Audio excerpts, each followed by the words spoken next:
Sorry police, మీకు salute కొట్టలేమంటున్నారు. ఒక్క మెతుకు చాలు సార్ అన్నం ఉడికిందో లేదో చెప్పడానికి. ఒక 10 పాయింట్లు చెబుతాను. మన పోలీసులకు 36వ స్థానం కరెక్టో కాదో మీరే డిసైడ్ చేయండి. ఎస్, పాయింట్ నెంబర్ 1, ముచ్చుమరిలో 9 ఏళ్ల బాలిక హత్యాచారానికి గురైతే కనీసం డెడ్ బాడీని కూడా తీసుకురాలేకపోయారు. సారీ పోలీస్, మీకు శాల్యూట్ కొట్టలేం. పాయింట్ నెంబర్ 2, వినుకొండలో రషీద్ అనే యువకుడిని నడి రోడ్డుపై నరికి చంపితే నిందితుని వదిలేసి బాధిత కుటుంబానికి అన్యాయం చేశారు. సారీ పోలీస్, మీకు శాల్యూట్ కొట్టలేం.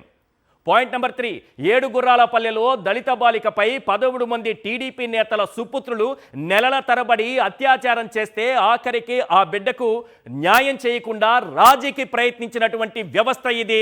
సారీ పోలీస్, మీకు శాల్యూట్ కొట్టలేం. పాయింట్ నెంబర్ 4, సీఎం సొంత జిల్లాలో 17 ఏళ్ల బాలికపై టీడీపీ నేతలు గ్యాంగ్ రేప్కు పాల్పడితే కేసును తప్పుదో పట్టించడానికి చూశారు. సారీ పోలీస్, మీకు శాల్యూట్ కొట్టలేం. పాయింట్ నెంబర్ 5, సీఎం సొంత నియోజకవర్గం కుప్పంలో ఓ పేద మహిళను టీడీపీ నేత చెట్టుకు కట్టేసి కొట్టి ప్రజాస్వామ్యాన్ని అపహాస్యం చేశారు. సారీ పోలీస్, మీకు శాల్యూట్ కొట్టలేం.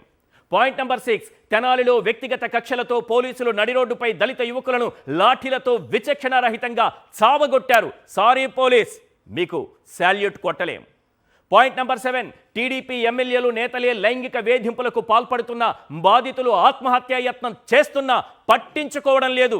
సారీ పోలీస్, మీకు శాల్యూట్ కొట్టలేం. పాయింట్ నెంబర్ 8, ఆదినారాయణ రెడ్డి, సవిత, సోమిరెడ్డి, ఈశ్వరరావు లాంటి నేతలు లంచాల కోసం కంపెనీలపై దాడులు చేస్తున్న కేసులు పెట్టడం లేదు. సారీ పోలీస్, మీకు శాల్యూట్ కొట్టలేం. పాయింట్ నెంబర్ 9, పులివెందుల జడ్పీటీసీ ఉప ఎన్నికలో దాడులు రిగ్గింగులు చేసిన టీడీపీనే దగ్గరుండి గెలిపించారు. సారీ పోలీస్, మీకు శాల్యూట్ కొట్టలేం. పాయింట్ నెంబర్ 10, Z+ కేటగిరీలో ఉన్న మాజీ సీఎం జగన్ పర్యటనలో ఉద్దేశపూర్వకంగా భద్రత కల్పించకుండా చేతులెత్తేస్తున్నారు. సారీ పోలీస్, మీకు శాల్యూట్ కొట్టలేం.